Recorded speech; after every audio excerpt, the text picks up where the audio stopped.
کل سے جو میرے زخم رس رہے ہیں وہ اس بات پہ کہ پرائیویٹ سیکٹر کی تنخواہیں حکومت نے کم کر دی. اب آ جائیں پراپرٹی ٹیکس کے معاملے میں، اس سے کیا نتائج نکلیں گے جو حکومت نے پالیسی کا؟ وہ تو سولر والوں کا مطلب جو انہوں نے سولر لگوائے وہ تو اب پچھتا رہے ہیں، سولر سستے ہو گئے ہیں اب تو پینلز میں چھوٹی گاڑیوں کو دیکھیں، آلٹو وغیرہ جو پہلے 5-10 لاکھ روپے کی ملتی تھی اب 800,000 سی سی کی 30 لاکھ کی پہنچ گئی ہیں. مفتاح اسماعیل نے کل جیو پر کہا کہ مجھے صرف بجٹ میں ایک چیز اچھی نظر آئی ہے، بچوں کو اسکول میں میل فری ملے گا، اس کے علاوہ کوئی اچھی بات نہیں ہے.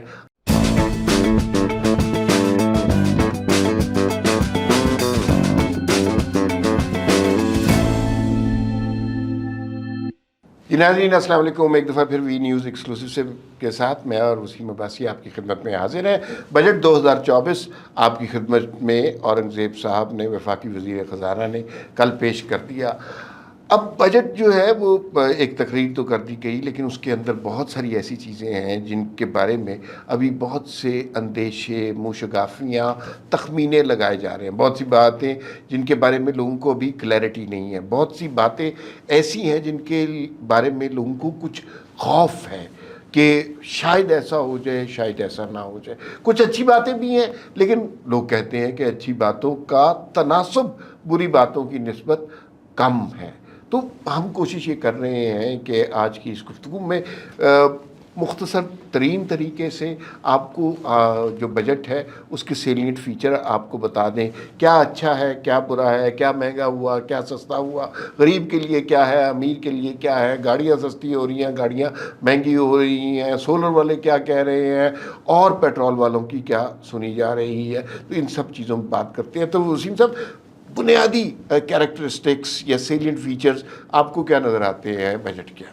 سر، جو بڑے بڑے نمبر منچنگ ہوتی ہے میں اس میں نہیں جاتا. عام لوگوں کو جو چیز چاہیے ہوتی ہے، مجھے تو کل سے جو میرے زخم رس رہے ہیں وہ اس بات پہ کہ پرائیویٹ سیکٹر کی تنخواہیں حکومت نے کم کر دی. یعنی گورنمنٹ سیکٹر کی تنخواہیں بڑھا دی 25%، 22%، اور پرائیویٹ سیکٹر کی تنخواہیں بیٹھے بیٹھے گھر بیٹھے بیٹھے پروانہ آیا کہ جی اسپیچ کے بعد اورنگزیب صاحب نے اپنی تنخواہ کم کر دی. اور اب جو بجٹ کے جو تنخواہ کے سلیب بنے ہیں ٹیکس کے، وہ ایسے ہیں کہ اب 1,80,000 تنخواہ جو لیتا ہے اس پہ 15% ٹیکس لگ گیا ہے. جو 3,33,000 لیتا ہے اس پہ سب سے ہائیسٹ سلیب لگ گیا. جو پہلے ہائیسٹ سلیب 5 لاکھ پہ لگتا تھا اب 3,33 پہ آ گیا. اور آپ کو پتہ ہے کہ وہ تنخواہ دار طبقہ اور وہ پہلے ہی ٹیکس دیتے ہیں کیونکہ ان کا ٹیکس تو سورس پہ کٹ جاتا ہے.